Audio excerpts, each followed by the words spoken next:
Que tal? Moi boa noite, un saúdo dende a televisión local. Hoxe mércores 15 de xullo e hoxe comezamos falando dunha nova dotación que temos no lago, a estación náutica. Iso sí, é a primeira fase, é unha dotación necesaria e importante, pero que evidentemente terá novas fases para ampliar a súa capacidade e a súa practicidade. A Deputación da Coruña recepcionou hoxe a primeira fase da estación náutica do Lago das Pontes. O presidente provincial e alcalde das Pontes, Valentín González Formoso, visitou esta mañá a zona onde se ubican estas instalacións e que van sumar ao Lago Pontes unha nova infraestructura dirixida a facilitar a práctica de actividades deportivas en condicións de seguridade e accesibilidade, o tempo que de seguro se vai converter en todo un referente do turismo activo e sostible. Bueno, pues en primeiro lugar, agradecer a presenza do vicepresidente da Deputación, compañeiro e amigo Xosé Regueira, nun día que para nós é importante, sobre todo para este espazo que é un lago artificial, o lago máis grande de Europa no ámbito artificial, e que require de vida propia, non? Para eso as infraestructuras e equipamentos que incorporemos son imprescindibles. Agora mesmo xa é un lugar consolidado de práctica deportiva, sobre todo no eido da vela e no eido do piragüismo, os deportes náuticos en xeral, pero requiría un acceso cómodo e seguro para os, digamos, todos os que practican esos deportes, non? O que se consigue con estos fondos que xestiona a Deputación europeos, é precisamente sentar as bases do que vai a ser a infraestructura que albergue todas as embarcacións, tanto de remo como de vela, que agora mesmo están provisionalmente en distintas instalacións coyunturais que requiren unha ordenación, non?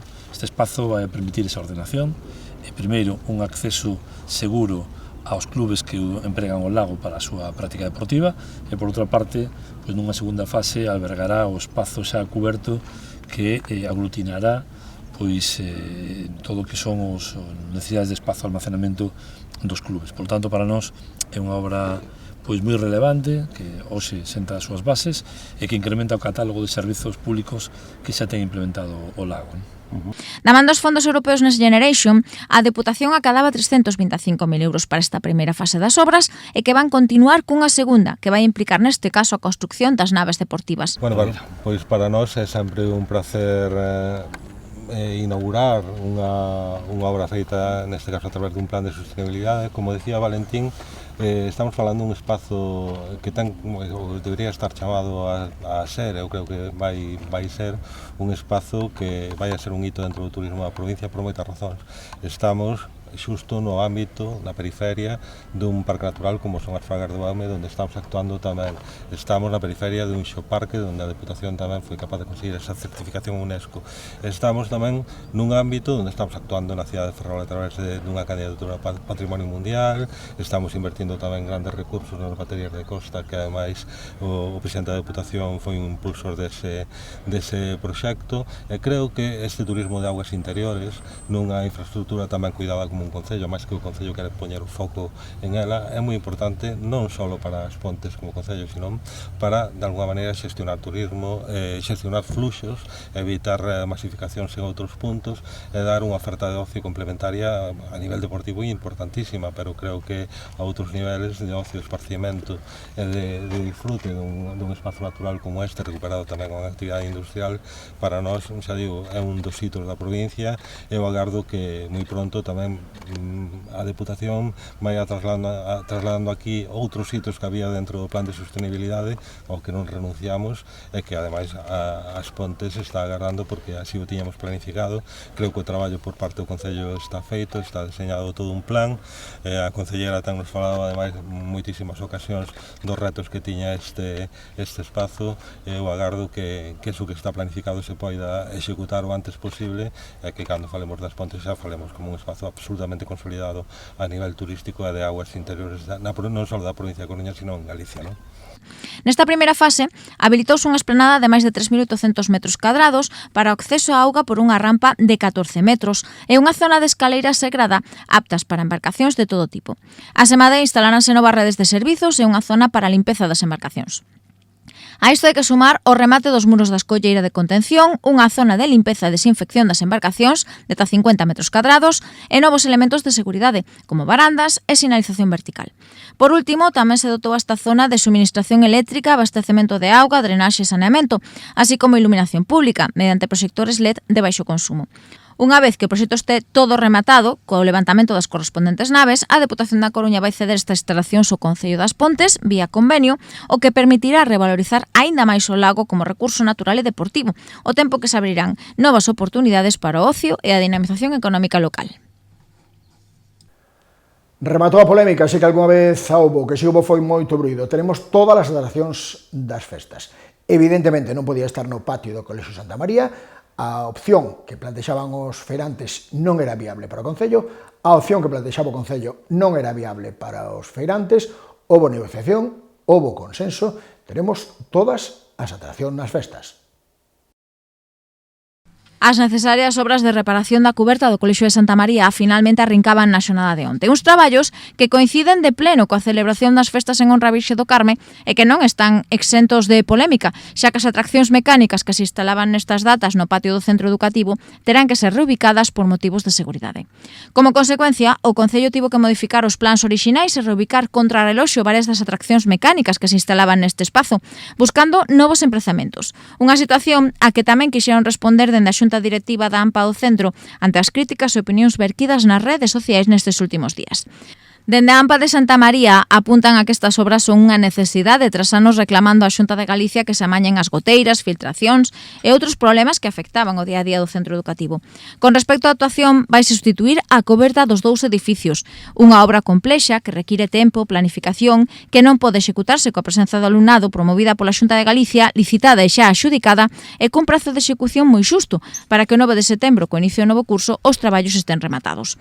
Segundo recollen un comunicado a Asociación de Pais Nais do Centro, a decisión de poñer en marcha esta semana as obras non depende do colexio, da AMPA ou do Goberno Municipal. É unha causa de forza maior e non é posible volver a retrasar estes traballos. En relación a este asunto, o Concello traballou para buscar o mellor emprazamento posible para as atraccións dentro das circunstancias existentes, intentando compatibilizar a celebración das festas co inicio da obra e que coñeceron con moi pouca marxe de actuación. Finalmente, a Xunta Directiva da AMPA de Santa María solicitou a comprensión da veciñanza, xa que aseguran que, male respetar profundamente as festas do Carme e o traballo dos feirantes e que desfrutan delas como calquera veciño ou veciño, a situación deuse a coñecer con moi pouco tempo de marxe e non é posible asumir máis atrasos para garantir que o 9 de setembro os e as estudantes de Santa María poidan iniciar o curso nun centro educativo seguro e nas mellores condicións posibles. De festas falamos e de festas falaremos 3 días, cada vez un poquinho máis. De feito, nada, en 2 días temos o pregón. Agora, o que empezan xa son eses traballos previos para moitos e para moitas. Onte, por exemplo, xa vimos como van quedar as luces, xa temos varios toldos instalados, xa temos actuacións cada día. Pois agora tócanos colaborar tamén para preparar a esa alfombra floral da que logo todos e todas estamos tan orgullosos. A Praza da Capela do Carme acollerá mañá a tardiña unha das celebracións litúrxicas máis populares destas datas, e que dende as 8 terá lugar a tradicional misa en honra á patroa, en a que tamén as Carmes e Carmelos farán a súa tradicional ofrenda floral á Virxe, nunha celebración que vai oficiar o reverendo burundés Bonaventure Ximirimana. Previamente tamén se cumprirá con outras tradicións máis populares destas datas, o xantar que compartirán as Carmes e Carmelos das Pontes dende as 2:30 da tarde no restaurante La Tremenda. Tamén esta tarde botaba a andar outra tradición, o picado da flor, que servirá para confeccionar a alfombra floral, coa que este domingo se vai render homenaxe á patroa durante a procesión de subida da súa imaxe dende a igrexa parroquial ata a propia Capela do Carme. Así, nas dependencias do Polideportivo da Madalena, durante estes días, todos os veciños e veciñas que desexen colaborar poderán achegarse ata este recinto e así sumarse ás labores de picado da flor e tinguidura do sarrín. Mañá novamente e tamén o venres continuarán estes traballos de 10 a 2 e de 4 a 8 e o sábado en horario de mañá. Como é habitual, tamén están as portas abertas para calquera veciño ou veciña que así o desexe e que se poida sumar na madrugada do sábado ou domingo ás tarefas de confección da alfombra floral na Praza da Capela do Carme, que arrincarán ás 5:15 da madrugada, e que este ano vai estar deseñada por Miguel Ledo, autor tamén do cartel anunciador das festas patronais. Unhas festas que, sen dúbida, se cimentan tamén en moito nas orquestras, na sesión vermut, nas verbenas. Que máis e que menos coñece alguén que remitiu ese cartel, pois falando das orquestras que temos na nosa localidade. Repasámolas. A máis das celebracións religiosas, a música tamén é sempre un dos grandes piares da programación das festas patronais do Carme. De feito, este venres arrincan 4 intensos días con sesións vermú e verbenas do máis interesantes, en os que pola praza da Capela do Carme van pasar as mellores agrupacións de todo o país. Os encargados de inaugurar o calendario musical desta intensa fin de semana serán os integrantes da Panorama con Lito Garrido e Mario Álvarez á fronte, e que dende as 11:30 se farán cargo da primeira gran verbena do Carme. Xa o sábado regresa a formación madrileña La Misión, que comparte cartel con Los Players, cunha verbena que arrincará ás 11 tras a procesión de Baixada da Virxe e a sesión de fogos de artificio. E o domingo, dende as 10:30 da noite, teremos a Gran París de Noia e outro clásico que non pode faltar cada ano nas Pontes, como son os satélites. Para o luns festivo local, contaremos co Grupo Origen e coa Orquestra Olympus dende as 10:30. E, por suposto, tamén temos interesantes propostas para as sesións vermú, todo un reclamo cada ano. Así, o sábado do Carme, dende as 2 na propia praza, contarase coa música do Grupo La Mecánica. O domingo, tamén dende as 2, actuará o Grupo Anta, e para luns, tamén ás 2, contaremos co Grupo Pasión. Música para todos os gustos, con reggaetón, pasodobres, rock, pop e coplas das de toda a vida, e que volverán facer das Pontes o escenario perfecto para desfrutar dos mellores sons do verán. Seguen as sesións cada tarde do Parque Activo. Repasamos a de onte. Os máis pequenos e pequenas quedaron onte coa boca e os ollos moi abertos da man da última proposta de Parque Activo. Tras estear esta nova edición con todo un clásico como se Orquesta Fantasma, onte chegaba a maxia do ilusionista Fran Otero, máis coñecido como Mago Paco, e que presentou nos xardíns do Campo da Feira os seus sorrisos máxicos. Nesta proposta, o ilusionista multidisciplinar mesturou o humor, a participación activa de pequenos e adultos e os diferentes números de maxia e ilusionismo máis clásicos, cos máis novidosos, nunha función ateigada de dinamismo e fantasía, onde tantos papás e mamás como as crianzas xogaron, saltaron e até se involucraron moi activamente no misterio e na diversión de cada número. A ver. Nenos e nenas, vou a facer a increíble desaparición do pano vermello. A ver. Ven os papás, os nenos todavía non. A increíble desaparición do pano vermello. E para iso precisamos nada máis e nada menos que un pano de cor vermello. E para iso, atentos, desaparición diante de todos vos. Para facelo desaparecer, precisamos nada máis e nada menos que un pano de cor vermello e un cucurucho. Sabedes por que a isto se lle chama cucurucho? Porque ten forma de cucurucho, vale? Collo o pano vermello, meto dentro do cucurucho, conto ata 3... e o pano vermello desaparece. Contade comigo. 1, 2, 3 e... Perdón, que estou un pouco nervioso, que hai moita xente. Collo o pano vermello, conto ata 3 e o pano desaparece. Contade comigo. 1, 2, máis forte, 3 e agora sí, o pano de... Perdón, Mateo, perdón. Última oportunidade. Collo o pano vermello, conto ata 3 e... Ai, xa sei o que pasa. Que para este xogo precisaba a variña máxica, perdón. Preciso de cucurucho e de variña máxica. Atento. Collo cono, collo variña máxica, que conto ata 3 e o pano desaparece. Contade comigo. 1, 2, 3. Pano desaparece. E non está. Queredes velo? Pano, aparece. Y aquí está outra vez o pano. Aí está. Moi ben, Hugo. E agora sí. Aquí. Aí, moi ben, mira. Aí está o pano de cor o pano de cor verde non, vermello. O verde é este. Aquí. Como que transparente? Hugo, vamos a facer unha cousa que non o ven. Vamos a facer que aparezca. O vede xa? O ven, Hugo, ponte aquí. Hugo, colle por aquí, agarra forte, agarra. A de 3, tira forte. 1, 2. Aí estaba. Oes, un aplauso para Hugo, que agora sí fixo parecer o pano. Gracias, Hugo. Un ritmo que non para, a comedia que vai mudando segundo a resposta do público e moitos elementos visuais, rechamantes e dinámicos integraron esta máxica proposta para desfrutar da tarde do martes. Vai a comezar Olivia, póngase o dedo, Olivia. Debuxa na tua pizarra imaginaria, Olivia. Aquí. Debuxa. Aí está. Oh, mira que doado. Máis, dai que non rematache. Debuxa ben. Aí está. Ahora sí. E a outra parte tamén. Alala. Perfecto. O de abaixo agora. Aí está. Máis abaixo. Agora non dice nada. Espera que remate. Moi ben. E a outra. Esta de aquí. E xa está. E agora, mira, pois se había unha dúbida, Sara vai non escribir. Sara, escríbeo. En mayúscula, en mayúscula. Dalle. Vamos a la. Mira. No, escribe. Escribe.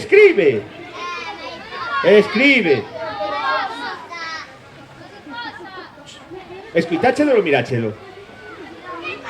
Miraron. Ahora de 3 o decides todos, que hai papás que non veron. 1, 2, 3. Mariposa. A ver, non é mariposa. É bolboreta. Pero ela escribiu mariposa para que todos o vi. Ben.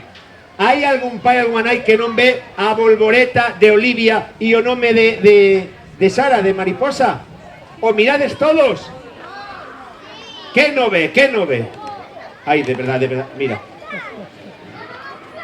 Claro, antes era moi doado. Por qué? Porque o ter aquí as pizarras non facía falta usar a imaginación. Pero agora, como dixen eu, non se pode utilizar as pizarras. Vamos a utilizar a imaginación, xa costa un pouquiño. Agora costa un pouco. Así que vamos a facer unha cousa. Sara, colle o que escribiche así, con arte. Olivia, colle a túa bolboreta así, con arte. E cando conte 3, abotades aquí as pizarras. 1, 2 e 3.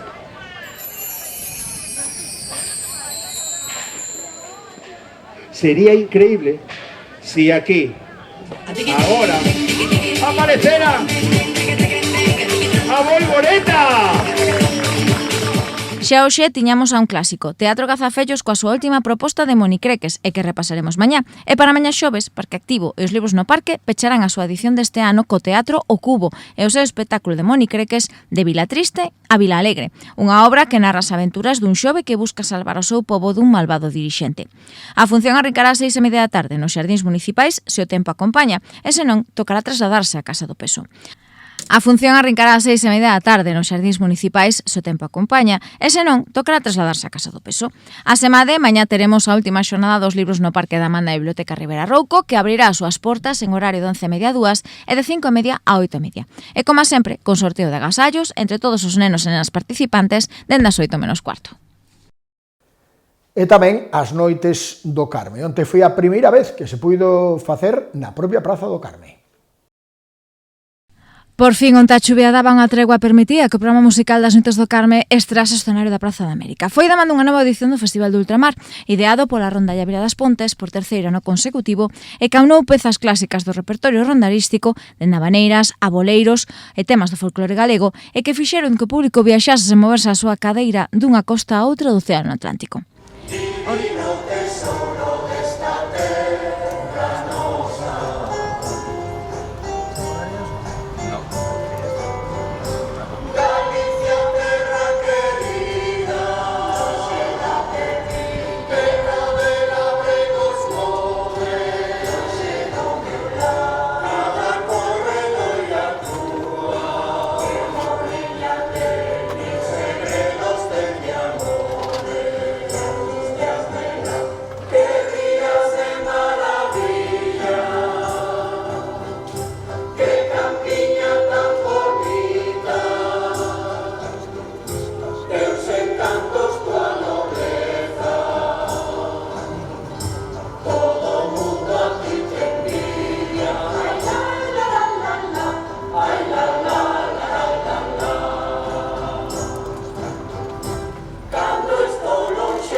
O recital foi toda unha mestura do cancioneiro popular con temas ben coñecidos e que incluso se animaron a tararear os presentes, dende Guantanamera, a Cuéntame que te pasó ou Camariñas, e por riba con convidados de auténtico luxo.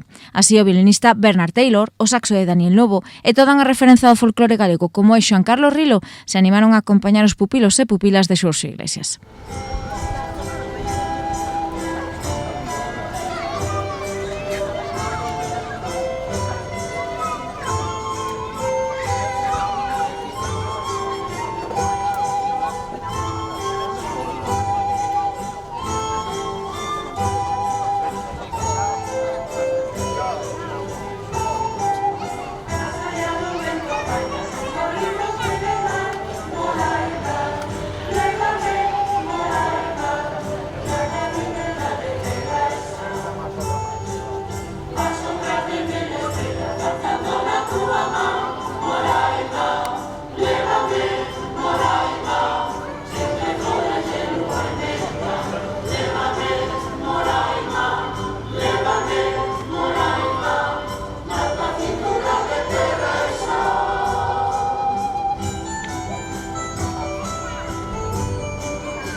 Unha travesía musical que non podía desexar mellor tripulación como son os integrantes da Rondalla Vila das Pontes e que deixaba moi alto o nivel da nosa vila, un nivel que tamén nestes momentos segue a demostrarse grazas á cuarta edición do Festival de Acordeóns Vila das Pontes e que están a protagonizar os alumnos e alumnas da Escola Municipal de Jorge Vázquez e a formación de acordeonistas da Mariña e que, por suposto, repasaremos debidamente mañá neste mesmo espazo informativo. A Asociación do Patrimonio de As Pontes segue presentando a súa reclamación, segue mantendo as súas reivindicacións e esta vez fano presencialmente cun peche no Concello comezaba hoxe mesmo. Unha decena de membros da Asociación do Patrimonio Industrial das Pontes protagonizaban nesta mañá un peche no Salón de Plenos da Casa do Concello para exixir a inmediata declaración como ben de interese cultural da chemineada central térmica das Pontes e a elaboración do estudo acordado en pleno en colaboración con diferentes institucións especializadas nestes temas. Con esta medida, os integrantes da asociación tamén queren reivindicar que mentras que este estudo non se remate, cando menos, habería que manter en pé 2 das 4 torres de refrigeración da térmica e que nun principio está previsto que se derruben o vindeiro día 30. Dende a entidade tamén solicitan ao Concello que cumpra co acordo rubricado entre a Asociación do Patrimonio Industrial das Pontes e os grupos políticos municipais en setembro de 2024, en o que se recolle a creación dunha comisión formada por Endesa, a Consellería de Cultura, o Concello e a Asociación do Patrimonio para defender o patrimonio industrial das Pontes. Polo momento, o peche non ten unha data definida, polo que vai depender da receptividade que atopen por parte das administracións e nomeadamente do Concello das Pontes. Ata aquí a información deste mércores 15 de xullo, mañá o día do Carme, mañá o día da Patroa, mañá é día laborable, mañá estaremos aquí na televisión local contando xa actualidade. Mañá convidámoste a estar connosco e confiamos en que así sexa. Grazas por hoxe, deica mañá, boa noite e bo descanso.